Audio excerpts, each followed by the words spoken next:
시편 79편을 읽었는데요. 오늘 이 79편은 주전 586년경에 바벨론이 예루살렘을 점령하고 또 성전을 회파시키고 파괴하는, 그래서 이스라엘 백성들을 포로를 끌어가고 또 많은 사람들이 죽은 그런 내용을 담고 있습니다.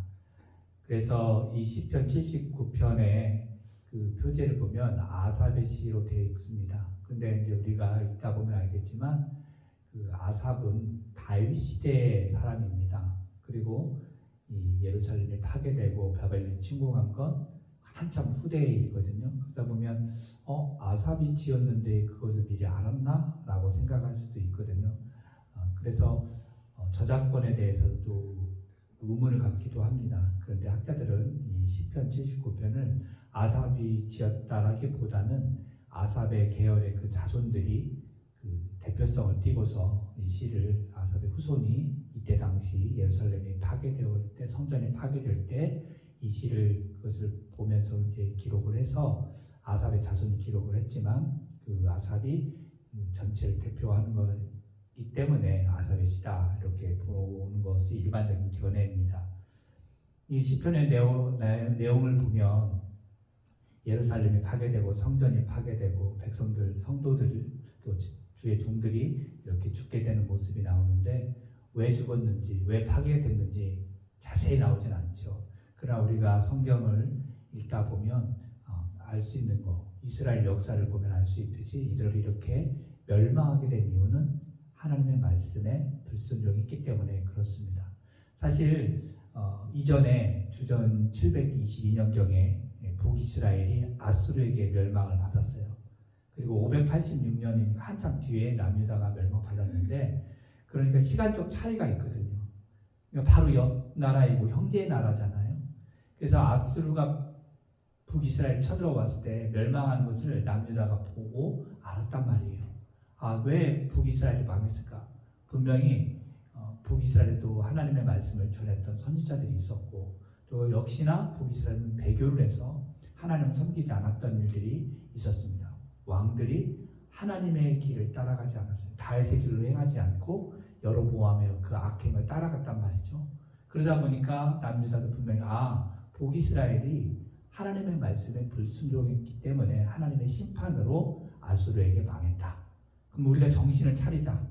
그래서 아수르에게 망했던 북이스라엘을 보면서 그 거울을 삼아 우리는 하나님을 철저하게 섬기자라고 생각을 해야 되는데, 역시 그들도 하나님의 말씀을 불순종하고 수많은 선지자들이 와서 외쳤지만 그것을 귀 기울이지 않고 결국 그 불순종으로 인해서 망했다라는 거예요. 그 망한 내용이 오늘 79편인데 그럼에도 불구하고 이스라엘 백성들이 그 망하는 상황 속에서도 처참하게 무너진 상황 속에서 이들이 놓치지 않았던 게 있었는데, 그게 뭐냐면 기도하는 거였어요. 그 어려운 가운데에도 하나님께 부르짖는 기도, 그것이 사실 또 시편 79편이 되겠습니다. 그래서 79편을 읽으면서 이스라엘이 망했구나, 심판받았구나라고 하면서도 우리가 볼 수 있는 거냐? 그럼에도 불구하고 기도한 이스라엘 백성들, 믿음의 사람들이 있었구나라는 것을 오늘 우리가 좀 본받았으면 하는 겁니다. 자, 그러면 79편의 내용들을 좀 살펴보겠는데요. 먼저 1절에서 4절 내용은 뭐냐면, 주님의 백성이라 할지라도, 주님 선택하신 백성이라 할지라도 죄를 지으면, 그리고 그 회개하지 않으면 하나님께서 징계하고 낮추신다라는 내용이에요. 그래서 본문에 보면 시인은 뭐라고 이야기를 하면, 주의 기업의 땅, 주의 성전, 주의 종들, 주의 성도들, 이런 이야기를 하거든요. 그것들이 이방 나라가 쳐들어와서 철저하게 파괴된 것에 대해서 하나님께 알리고 있는 거예요. 하나님, 주의 기업의 땅이, 주의 성전이, 주님의 그 종들이, 주님의 성도들이 지금 이방 민족으로 인해서 지금 망하고 있습니다. 그런데 읽어보면 아시겠지만 여기에 기업의 땅, 종들, 성도 이렇게 이름한 것이 아니라 그 앞에 뭐가 붙어 있냐면 주님의 기업의 땅, 주님의 성전, 주님의 성도, 이게 붙어 있어요. 쉽게 말하면 뭐예요? 구별되고 선택되어 하나님의 소유가 된 것들이라는 거죠. 그것들이 다 망했다라는 거예요. 이런 거 봤을 때 하나님의 능력이 없어서, 하나님의 힘이 없어서 이스라엘을 지키지 못하셨나? 이렇게 생각할 수도 있거든요. 왜냐하면 고대 근동에서는 이 나라가 나라를 쳐들어와서 전쟁을 할 때는 나라가 나라 싸움이라기보다도 신들의 전쟁이라고 했어요. 그러니까 바벨론이 믿는 그 신들, 그리고 이스라엘, 유다가 믿는 여호와.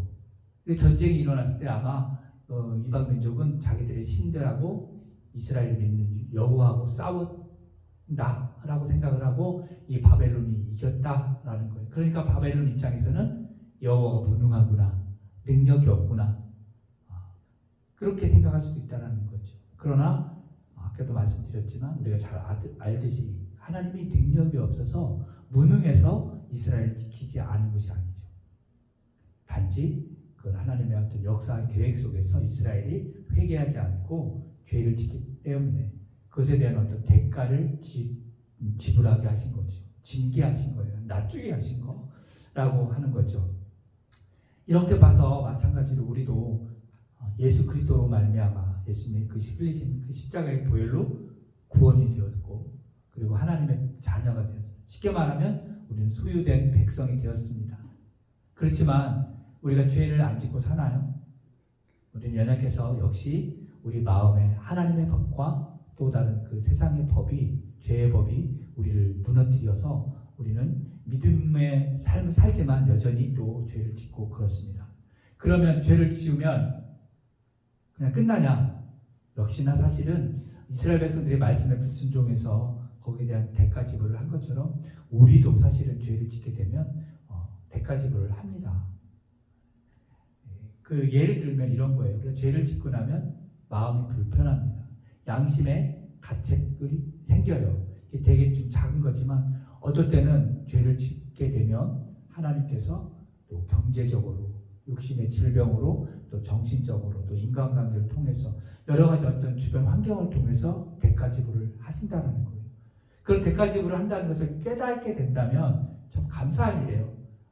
내가 죄를 지어서 하나님 이렇게 나를 좀 책망하시는구나. 그랬을 때 우리가 그걸 깨닫고 하나님 앞에 회개하며 나가야 되겠죠. 그런데 우리가 회개하지 않고 그대로 그냥 계속 죄를 짓게 되면 결국에는 우리의 삶이 영적으로 하나님과 점점 멀어지게 되는 그런 일들이 있게 된다는 거죠. 그래서 우리가 죄를 지었으면 회개해야 된다는 거예요. 우리는 구원받았으니까 이제 괜찮아, 죄 지어도 괜찮아, 이게 아니라는 거죠. 그리고 오늘 또 8절하고 9절에 보면 뭐라고 나와 있어요? 우리 조상들의 죄악을 기억하지 마시고 주의 긍휼로 우리를 속히 영접하소서. 우리가 매우 가련하게 되었습니다. 그래서 이스라엘 백성들에게 지금 이제 예루살렘이 멸망하고 있는 상황 가운데 이들은 뭘 기도를 하고 있냐면 하나님의 긍휼을 구하고 있습니다. 하나님의 긍휼. 하나님은 어떤 하나님이라고 우리가 알고 있어요? 사랑의 하나님이라는 거예요. 그 사랑 안에 하나님의 그 긍휼이 있어요. 그래서 그 긍휼은 불쌍히 여기는 마음, 쉽게 말하면 좀 가련한 마음. 여기서 보면 우리가 가련하게 되었습니다. 우리를 좀 불쌍히 여겨주십시오 해서 하나님의 긍휼로 우리를 영접해달라고 기도하고 있는 거예요. 그러니까 이스라엘 백성들이 이렇게 지금 심판받고 멸망받는 그 상황 속에서도 하나님이 긍휼의 하나님이라는 것을 알고 있었어요. 그래서 그 긍휼에 대해서 이들이 기도하고 있다라는 겁니다. 여러분, 누가복음 18장 35절 이하를 보면, 신약성경 누가복음 18장 35절 이하에 보면 이런 이야기가 있어요. 예수님께서 이제 여리고 근처로 이렇게 가시고 있는데 거기에 한 맹인이 소리를 질러요. 다윗의 자손이여, 나를 긍휼히 여겨주십시오. 불쌍히 여겨달라고 기도했어요. 소리 질렀어요. 기도한 거죠. 그랬더니 소리 지르니까 옆에 있던 주변들이 제자였는지 따르는 사람들이 잠잠하라, 조용해라 라고 한 거예요. 그래서 거기서 포기하지 않고 이 맹인은 더 소리를 질렀다고 했어요. 불쌍히 여겨달라고, 긍휼히 여겨달라고. 그랬더니 예수님이 가던 길을 멈추고 내가 너에게 무엇을 해주길 원하느냐, 보기를 원합니다. 그랬더니 예수님께서 내 믿음대로 될지어다 해서 눈이 띄어졌어요. 이 맹인이 예수님께 구했던 거 뭐예요? 긍휼히 여겨달라고, 불쌍히 여겨달라고. 그렇게 기도를 했더니 그 기도의 응답이 있었다라는 거죠. 그러니까 이럴 때 우리가 하나님 앞에 기도할 때 특별히 하나님 나를 긍휼히 여겨주십시오. 그 긍휼이 풍성하신 하나님께 그렇게 기도하면 하나님께서 가련히 여겨서 불쌍히 여겨서 우리의 기도를 들으신다라는 거죠. 저 같은 경우도 이렇게 기도를 하다 보면 어떤 때는 답답해서 기도가 안 나올 때가 있어요. 그럴 때 제가 하는 게 뭐냐면 다른 기도 안 하고 하나님 긍휼히 여겨주세요. 하나님 저를 좀 불쌍히 여겨주세요. 그 기도를 계속 반복합니다. 다른 기도 안 하고 그냥 긍휼히 여겨주세요. 불쌍히 여겨주세요. 그러면 하나님께서 때로는 진짜 불쌍히 여겨주셔서 나의 그 마음의 답답한 것들을 해결해주는 그런 것들을 좀 경험하게 됩니다. 그래서 에베소서 2장 4절에서 5절 말씀 보면 그렇게 나와 있어요. 긍휼이 풍성한 하나님이 우리를 사랑하신 그 큰 사랑을 인하여 허물로 죽은 우리를 그리스도와 함께 살리셨고 너희는 은혜로 구원을 받은 것이라. 긍휼의 풍성한 하나님이라고 사도 바울은 분명히 이야기하고 있어요. 여러분 기도할 때 답답하고 기도가 잘 안 되고 딴 생각이 막 나고 그럴 때 다른 거 없어요. 하나님 긍휼히 여겨주십시오. 여리고성에서 소리 질렀던 그 눈먼 맹인처럼 긍휼히 여겨달라고 그렇게 소리를 지르면 하나님께서 들어주신다라는 거예요. 우리가 그렇게 긍휼이 풍성하신 하나님께 우리가 기도하는 우리가 되었으면 좋겠습니다. 또 이스라엘 백성들이 이렇게 기도하는 것들은 뭐냐면 주님의 그 영광과 주님의 이름을 증거하는 것을 구하게 됩니다. 예. 주님의 영광과 그 증거를 위해서 기도합니다. 예, 9절에 보면 그렇게 되어 있잖아요. 우리의 구원의 하나님이여 주의 이름의 영광스러운 행사를 위하여 우리를 도우시며 주의 이름을 증거하기 위하여 우리를 건지시며 우리 죄를 사하소서. 예. 주의 영광과 주의 이름을 위하여 우리를 도우시고 건져달라고 그렇게 기도합니다. 왜 주의 영광을 위해서 주의 이름을 위하여 우리를 건지시고 도와달라고 했을까요? 이스라엘의 사명은 주의 영광을 드러내는 것이고 세상에 주님의 이름을 선포하고 증거하는 전하는 그런 사명이 있기 때문에 그들이 그것을 알았기 때문에 그렇게 기도한 거예요. 특별히 하나님은요. 근데 우리가 잊지 말아야 될 게 뭐냐면 영광의 하나님이에요. 사실은 하나님은 영광 받으실 만한 분이시지만 우리가 그렇다고 영광 안 돌린다고 해서 하나님이 영광의 하나님이 안 되는 건 아니에요. 하나님은 그분 그 자체가 영광이십니다. 그래서 우리가 영광의 찬송을 들리지 않아도 우리가 영광스럽게 하지 않아도 하나님 영광스러운 분이에요. 그런데 이스라엘 백성들이 그 영광의 하나님을 전해야 되기 때문에 그 이름을 세상에 알려야 되기 때문에 그래서 그렇게 기도한 거예요. 하나님, 우리가 하나님의 영광스러운 그 행사를 위하여 우리를 도우시옵소서. 주의 이름을 증거하기 위해서 우리를 건져주소서. 이렇게 기도하는 거예요. 하나님의 영광을 위해서, 하나님의 이름을 증거하기 위해서. 여러분, 하나님의 이름을 증거하는 거, 세상에 복음을 전하는 거, 이거보다 더 귀한 일이 어디 있어요? 천사도 흠모할 만한 일, 천사들에게 복음 증거하라고 맡겨주신 것이 아니라 연약한 우리에게 그 복음을 증거하라고 맡기셨잖아요. 그러니까 주님의 이름을 세상에 전하는 일, 천사도 흠모할 만한 일을 우리에게 맡겨주셨어요. 그 영광스러운 것을 우리가 할 수 있다는 거예요. 그렇기 때문에 우리가 기도하는 거예요. 그래서 그 은혜와 축복을 우리가 누리는 거예요. 그래서 우리가 살아가면서 주님, 나는 연약하지만 하나님의 그 영광스러운 행사를 나타내기 위해서 나를 도우시고 나는 부족하고 연약하지만 난 역시 죄를 짓고 있지만 그럼에도 불구하고 하나님의 이름을 나타내기 위해서 하나님의 이름을 증거하기 위해서 나를 건져달라고 우리가 그렇게 기도를 해야 되는 거예요. 그러니까 우리가 이 아침에 우리가 기도할 건 뭐냐면 하나님의 영광을 드러날 수 있도록 하나님의 이름을 우리가 전할 수 있게 달라고 그렇게 기도하는 거예요.